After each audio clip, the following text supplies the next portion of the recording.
Olá, eu sou André Barcelos, evangelista na Casa do Senhor e congregante da Igreja Evangélica de Cristo aqui em Brasília. Seja bem-vindo ao nosso devocional de hoje, nosso Café com Fé, hoje no copinho diferente porque eu estou no hospital ainda. Inclusive, notícias boas, graças a Deus está sendo tratada, já está bem mais fortinha minha boneca, já está mais alegrinha, mas descobrimos que a otite dela voltou. Então, além da pneumonia, tem a otite, mas enfim, vai dar tudo certo em nome de Jesus. Tá vendo? Tá até concordando lá, dizendo amém, graças a Deus. Bom, vamos partir para a nossa leitura. Hoje eu não vou trazer aquela reflexão para vocês. Eu não consegui me preparar com relação à reflexão, me perdoem por isso. Mas vamos fazer a nossa leitura, até porque o nosso foco é o conhecimento de Deus, tá? Hoje nós teremos livro de Juízes, capítulos 13, 14 e 15 e o Evangelho de João, capítulo 16. Antes de fazer a leitura, deixa o seu like, seja ele no joinha, seja ele no coraçãozinho, você me ajuda muito. Compartilhe esse vídeo com o máximo de pessoas que você puder, você me ajuda muito mais. E também comentando, os seus comentários faz com que as plataformas entendam que o vídeo é tão relevante que gera esse engajamento. Então, qualquer comentário que você puder deixar já vai ser de muita valia para nós, tá bom? Vamos orar? Senhor Deus, obrigado por mais esta manhã de devocional. Que o Senhor nos abençoe com a tua presença, que o teu Espírito seja o nosso condutor nessas leituras, nos dando entendimento e sabedoria, nos fazendo conhecer cada vez mais de ti, possamos te conhecer na plenitude da tua graça. Assim eu te peço, desde já eu te louvo e te agradeço em nome de Jesus. Amém. Tá bem? Vamos lá? Hoje nossa leitura vai ser um pouco curta.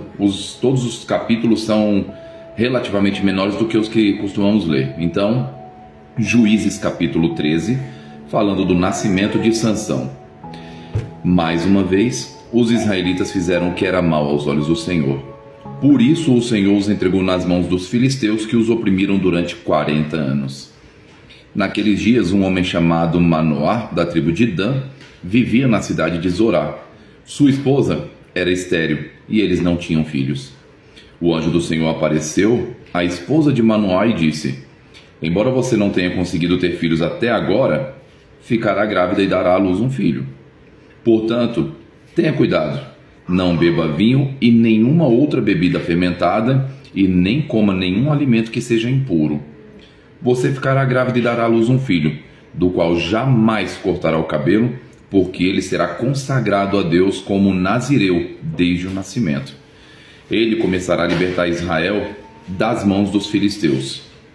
A mulher foi correndo contar ao marido: um homem de Deus apareceu para mim. Era como um dos anjos de Deus e a sua aparência era assustadora. Não perguntei de onde era e ele não me disse o seu nome. Mas ele me disse: você ficará grávida e dará à luz um filho. Não beba vinho e nenhuma outra bebida fermentada, e nem coma nenhum alimento que seja impuro. Seu filho será consagrado a Deus como nazireu desde o nascimento até o dia da sua morte. Então Manoá orou ao Senhor: Senhor, eu peço que o homem de Deus que enviaste volte e nos dê mais instruções a respeito desse filho que vai nascer. Deus atendeu a oração de Manoá, e o anjo de Deus apareceu outra vez à esposa quando ela estava sentada no campo. Seu marido Manoá não estava com ela. Então ela foi correndo contar ao marido: o homem que apareceu outro dia está aqui de novo. Manoá voltou depressa com sua esposa e perguntou: o Senhor é o homem de Deus que falou com a minha esposa outro dia? Sim, sou eu, respondeu ele. Então Manoá perguntou: quando as suas palavras se cumprirem... Deixa eu mudar a entonação.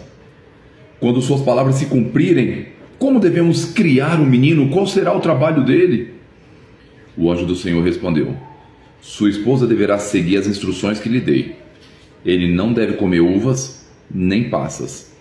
Não deve beber vinho e nenhuma outra bebida fermentada. Nem deve comer nenhum alimento que seja impuro. Ele deverá fazer tudo o que ordenei. Manoá disse ao anjo do Senhor: por favor, fique aqui até que preparemos um cabrito para o Senhor. Está bem, só que não comerei nada, respondeu o anjo do Senhor. Mas você pode preparar um holocausto como sacrifício ao Senhor. Manoá ainda não havia percebido que era um anjo do Senhor. Manoá perguntou ao anjo do Senhor: qual o seu nome? Queremos lhe prestar homenagem quando isso se cumprir. Por que quer saber o meu nome? Disse o anjo do Senhor. Ele é tão maravilhoso que você não conseguiria entender. Então Manoá tomou um cabrito e uma oferta de cereal e os apresentou sobre uma rocha como sacrifício ao Senhor. Enquanto Manoá e sua esposa observavam, o anjo fez algo extraordinário. Quando as chamas do altar subiram ao céu, o anjo do Senhor subiu nas chamas. Ao verem isso, Manoá e sua esposa se curvaram com o rosto no chão. O anjo do Senhor não voltou a aparecer a Manoá e a sua esposa. Então Manoá finalmente percebeu que era o anjo do Senhor e disse à sua esposa: com certeza vamos morrer, pois vimos a Deus. Sua esposa, porém, disse: se o Senhor quisesse nos matar, não teria aceitado o holocausto e a oferta especial. Não teria aparecido a nós e nem nos teria revelado essas coisas maravilhosas. Quando o menino nasceu, ela o chamou de Sansão. O Senhor o abençoou quando ele crescia e o Espírito do Senhor começou a agir nele quando ele morava em Maanedã, entre Zorá e Estaol. Capítulo 14. O enigma de Sansão. Certo dia, Sansão estava em Tímna e viu uma moça do povo filisteu. Quando ele voltou para casa, disse a seu pai e a sua mãe: vi uma moça filisteia em Tímna. Quero me casar com ela. Consigam aquela moça para mim. Seu pai e sua mãe se opuseram. Não há uma moça sequer em nossa tribo ou entre todo o nosso povo com quem você possa se casar? Por que tem que procurar uma esposa entre os filisteus pagãos? Mas Sansão disse a seu pai: consiga a moça para mim. É ela que eu quero. Seus pais não sabiam que o Senhor estava agindo no meio disso tudo para criar uma oportunidade de agir contra os filisteus que na época dominavam Israel. Quando Sansão e seus pais estavam descendo a Tímna, de repente, um jovem leão atacou Sansão perto dos vinhedos de Tímna. Naquele momento, o Espírito do Senhor veio sobre Sansão com tamanho poder que ele rasgou o animal pelas mandíbulas, usando as próprias mãos e com a mesma facilidade que se despedaça um cabrito. Contudo, não contou a seus pais o que havia acontecido. Quando chegou a Tímna, conversou com a moça e se agradou muito dela. Algum tempo depois, quando voltou a Tímna para o casamento, saiu do caminho para ver o cadáver do leão. Descobriu que um enxame de abelhas havia feito mel dentro da carcaça. Pegou um pouco de mel com as mãos e foi comendo pelo caminho. Também deu um pouco a seu pai e a sua mãe e eles comeram. Mas Sansão não lhes contou que havia tirado o mel da carcaça do leão. Enquanto seu pai estava em Tímna para o casamento, Sansão ofereceu uma festa ali, como era de costume entre os noivos. Quando os pais da noiva ouviram, escolheram 30 rapazes da cidade para o acompanharem na festa. Sansão lhes disse: vou lhes propor um enigma. Se conseguirem decifrá-lo durante esses 7 dias de celebração, darei a vocês 30 camisas de linho fino e 30 conjuntos de roupa. Mas se não conseguirem decifrá-lo, vocês me darão as 30 camisas de linho fino e 30 conjuntos de roupa. Está bem, concordaram eles. Proponha seu enigma. Ele disse: do que come, veio algo para comer. Do que é forte, veio algo doce. 3 dias depois, eles ainda estavam tentando encontrar a resposta. No 4º dia, disseram à esposa de Sansão: convença o seu marido a explicar o enigma. Caso contrário, queimaremos vivos você e sua família. Você nos convidou à festa só para nos deixar pobres? Então a esposa de Sansão lhes disse, ou melhor, lhe disse aos prantos: você não me ama, você me odeia. Propôs um enigma ao meu povo, mas não me contou a resposta. Ele respondeu: não revelei o enigma nem a meu pai e a minha mãe, por que deveria contá-lo a você? Ela chorava cada vez mais que estava com ele. E assim continuou até o último dia de festa. Por fim, de tanto importunar Sansão, no 7º dia ele lhe contou a resposta. E então ela explicou o enigma aos rapazes. Antes do pôr do sol do 7º dia, os homens da cidade vieram dar a resposta a Sansão. O que é mais doce do que o mel? O que é mais forte do que o leão? Sansão respondeu: se vocês não tivessem arado com a minha novilha, não teriam resolvido o meu enigma. Então o Espírito do Senhor veio com poder sobre Sansão. Ele desceu à cidade de Ascalon, matou 30 homens, tomou seus pertences e deu as roupas deles aos homens que havia resolvido o enigma. Contudo, ficou furioso com o que tinha acontecido e voltou a morar na casa de seus pais. A noiva de Sansão foi dada como esposa ao rapaz que havia acompanhado a cerimônia. Capítulo 15. Sansão se vinga dos filisteus. Algum tempo depois, durante a colheita de trigo, Sansão levou um cabrito de presente para sua esposa. Vou ao quarto da minha esposa para dormir com ela, disse ele. Mas o pai dela não o deixou entrar. Eu tinha certeza de que você a odiava, explicou ele. Por isso eu a dei como esposa ao seu acompanhante de casamento. Mas veja, a irmã mais nova dela ainda é mais bonita.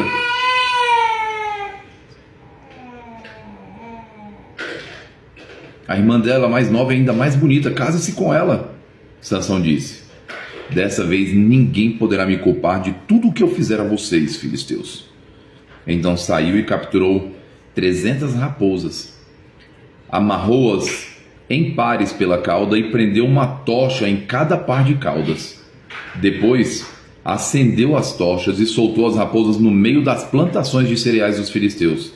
Assim, queimou tudo, tanto os feixes já ceivados como o cereal que ainda seria colhido, e também destruiu os vinhedos e os olivais. Quem fez isto? Perguntaram os filisteus, e responderam: foi Sansão, pois o seu sogro de Tímna deu a esposa de Sansão a seu acompanhante de casamento. Então os filisteus queimaram vivos a mulher e o seu pai. Sansão disse aos filisteus: não descansarei enquanto não me vingar de vocês pelo que fizeram. Ele os atacou com grande violência e matou muitos deles. Depois foi morar numa caverna na rocha de Etã. Então os filisteus acamparam em Judá e se espalharam pelos arredores da cidade de Leí. Os homens de Judá perguntaram aos filisteus: por que vieram nos atacar? Os filisteus responderam: viemos capturar Sansão e nos vingar dele. Então 3.000 homens de Judá desceram para buscar Sansão na caverna da rocha de Etã. Você não sabe que os filisteus nos dominam? Disseram a Sansão. O que você está fazendo conosco? E Sansão respondeu: só fiz a eles o que fizeram a mim. Mas os homens de Judá lhe disseram: viemos amarrá-lo e entregá-lo aos filisteus. Está bem, disse Sansão, mas prometam que vocês mesmos não me farão mal. Vamos apenas amarrá-lo e entregá-lo aos filisteus, responderam eles. Não vamos matá-lo. Então amarraram com 2 cordas novas e fizeram sair da rocha. Quando Sansão chegou a Leí, os filisteus vieram ao seu encontro dando gritos de vitória. Mas o Espírito do Senhor veio com poder sobre Sansão, e ele rompeu as cordas em seus braços como se fossem barbantes de linho queimados, e as amarras caíram de suas mãos. Sansão encontrou a queixada de um jumento que tinha sido morto havia pouco tempo. Ele a pegou e a usou para matar 1.000 filisteus. Então disse: com uma queixada de jumento fiz deles montões. Com uma queixada de jumento matei 1.000 homens. Quando acabou de celebrar sua vitória, jogou fora a queixada, e aquele lugar foi chamado de Ramat-Leí. Sansão sentiu muita sede e clamou ao Senhor: por meio da força de teu servo, concedeste este grande livramento. Acaso devo morrer de sede e cair nas mãos dos incircuncisos? Então Deus fez jorrar água de um buraco no chão em Leí. Sansão bebeu e se reanimou. Chamou aquele lugar de En-Acoré, que existe em Leí até hoje. Sansão julgou Israel durante 20 anos, no período em que os filisteus dominavam a terra.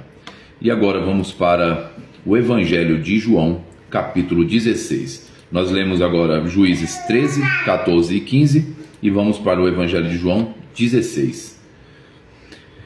Eu lhes digo estas coisas para que não desanimem da fé, pois vocês serão expulsos das sinagogas e virá o tempo em que aqueles que os matarem, pensarão que estão prestando um serviço sagrado a Deus. Farão isso porque nunca conheceram nem o Pai nem a mim. Sim, eu lhes digo essas coisas agora para que quando elas acontecerem, vocês se lembrem de que eu os avisei. Eu não lhes disse antes porque ainda estaria com vocês ainda mais um pouco, a obra do Espírito Santo. Agora, porém, vou para aquele que me enviou e nenhum de vocês me pergunta para onde eu vou. Em vez disso, entristece-se por causa do que eu lhes disse. Mas, na verdade, é melhor para vocês que eu vá, pois, se eu não for, o encorajador não virá. Se eu for, eu o enviarei a vocês. Quando ele vier, convencerá o mundo do pecado, da justiça e do juízo. Do pecado, porque o mundo se recusou a crer em mim. Da justiça, porque eu voltarei para o Pai e não me verão mais. E do juízo, porque o governante deste mundo já foi condenado. Há tanta coisa que ainda quero lhes dizer, mas vocês não podem suportar agora. Quando vier o Espírito da verdade, ele os conduzirá a toda a verdade. Não falará por si mesmo, mas lhes dirá o que ouviu e lhes anunciará o que ainda está para acontecer. Ele me glorificará porque lhes contará tudo o que receber de mim. Tudo o que pertence ao Pai é meu, e por isso eu disse, o Espírito lhes dará tudo o que receber de mim. A tristeza será transformada em alegria. Mais um pouco e vocês não me verão mais. Algum tempo depois, me verão novamente. Alguns dos discípulos perguntaram entre si, o que ele quer dizer com mais um pouco, vocês não me verão, e algum tempo depois me verão novamente? E vou para o Pai? E o que ele quer dizer com mais um pouco? Não entendemos. Jesus, percebendo que desejavam lhe perguntar sobre essas coisas, disse, vocês perguntam entre si o que eu quis dizer quando falei mais um pouco e vocês não me verão? Algum tempo depois, me verão novamente.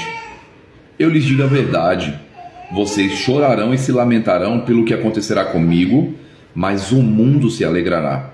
Ficarão tristes, mas a sua tristeza se transformará em alegria.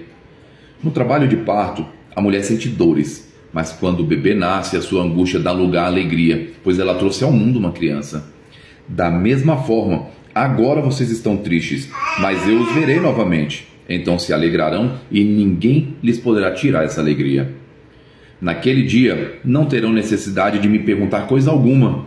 Eu lhes digo a verdade, vocês pedirão diretamente ao Pai e Ele atenderá, porque pediram em meu nome. Vocês nunca pediram desse modo. Peçam em meu nome e receberão, e terão alegria completa. Eu lhes falei dessas coisas de maneira figurativa, mas em breve deixarei de usar esse tipo de linguagem e lhes falarei claramente a respeito do Pai. Então vocês pedirão em meu nome. Não digo que pedirei ao Pai em seu favor, pois o próprio Pai os ama. Porque vocês me amam e creem que eu vim de Deus. Sim, eu vim do Pai e entrei no mundo, e agora deixo o mundo e volto para o Pai. Então os discípulos disseram, enfim, o Senhor fala claramente e não de maneira figurativa. Agora entendemos que o Senhor sabe todas as coisas e que não há necessidade de lhe fazer perguntas. Por isso cremos que o Senhor veio de Deus. Jesus disse, enfim vocês creem? Mas se aproxima o tempo, e de fato já chegou, em que vocês serão espalhados. Cada um seguirá o seu caminho e me deixará sozinho. Mas não ficarei sozinho, porque o Pai está comigo. Eu lhes falei tudo isso para que tenham paz em mim. Aqui no mundo vocês terão aflições, mas animem-se, porque eu venci o mundo. E aqui, meus irmãos, nós fechamos o nosso devocional de hoje. Como eu disse, foi bem mais rápido. Hoje com um plano de fundo bem mais bonitinho ali, ó. Minhas princesas. Nós fechamos hoje o nosso devocional. Que Deus abençoe muito a sua vida. Deus abençoe a sua casa, a sua família, os seus bens, os seus negócios. Que tudo vá bem para você, tá bom? Espero vocês amanhã no nosso devocional. E espero trazer melhores notícias ainda. Que Deus abençoe vocês e até amanhã.